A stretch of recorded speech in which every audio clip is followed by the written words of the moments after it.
ಎಲ್ಲರಿಗೂ ನಮಸ್ಕಾರ. ನಾನು ಇದೇ ಭಾನುವಾರ ನಡೆಯಲಿರುವ PLD ಬ್ಯಾಂಕ್ ನಿರ್ದೇಶಕರ ಸ್ಥಾನಕ್ಕೆ ಸಾಲಗಾರರಲ್ಲದ ಕ್ಷೇತ್ರದಿಂದ ಅಭ್ಯರ್ಥಿಯಾಗಿದ್ದು, ನನಗೆ ನನ್ನ ಸಿಂಬಲ್ ಬಂದು ಗಾಜಿನ ಲೋಟ ಇತ್ತು. ನಾನು ಕ್ಯಾನ್ವಾಸ್ ಎಲ್ಲ ಮಾಡ್ತಾಯಿದ್ವಿ.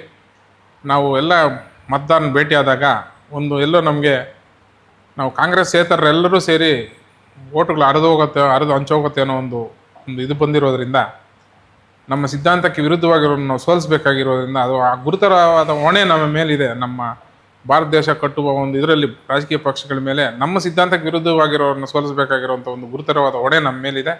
ಆದ್ದರಿಂದ ನಮ್ಮ ಹಿರಿಯರು, ನಮ್ಮ ಗ್ರಾಮಾಂತರ ಮತ್ತು ನಗರ ಅಧ್ಯಕ್ಷರು, ನಮ್ಮ ಮಾಜಿ ಸಂಸದರಾದ ಮುನ್ಸಾಮಣ್ಣವರು, ನಮ್ಮ ಪಕ್ಷದ ಹಿರಿಯರು ಎಲ್ಲರ ಹತ್ರವನ್ನು ಚರ್ಚಿಸಿ ನಾವು ಯಾವುದೇ ಎಂತಹ ಪರಿಸ್ಥಿತಿಯಲ್ಲಾದರೂ ನಾವು ಕಾಂಗ್ರೆಸ್ಸೇತರರೊಬ್ಬರನ್ನು ಗೆಲ್ಲಿಸ್ಕೊಳ್ಬೇಕಾಗಿರೋದ್ರಿಂದ ನಾನು ಕಣದಿಂದ ಹಿಂದಕ್ಕೆ ಸೇರಿತಾ ಇದ್ದೀನಿ. ಅದಕ್ಕೆ ನಮ್ಮ ಪಕ್ಷದಲ್ಲಿ ಎಲ್ಲರೂ ಮಾತಾಡ್ಕೊಂಡು ನಮ್ಮ ಸಹಮತ ಮಾಡಿಕೊಂಡು ಸ್ಟೇಟ್ಮೆಂಟ್ ಕೊಡ್ತಾ ಇದ್ದೀವಿ. ಕಿರಣ ಯೂಟ್ಯೂಬ್ ಚಾನಲ್ ಅನ್ನು ತಪ್ಪದೇ ಸಬ್ಸ್ಕ್ರೈಬ್ ಮಾಡಿ.